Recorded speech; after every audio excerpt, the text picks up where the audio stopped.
To set Google Assistant driving mode notifications silent in Samsung Galaxy S21, S21 Plus or S21 Ultra, open settings, swipe the notification panel, and then the settings icon. Scroll down settings screen, find Google, and then the Google services,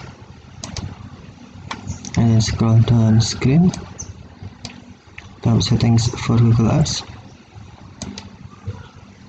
and then tap search assistant and voice. Select notifications, and then tap notifications, and then you must turn on Google notification first. If Google notification is off, tap show notification switch until blue to turn on, and then scroll down screen, tap assistant driving mode, and then select silent. Now Google Assistant driving mode notification set as silent. Okay, thank you for watching. Have a nice day.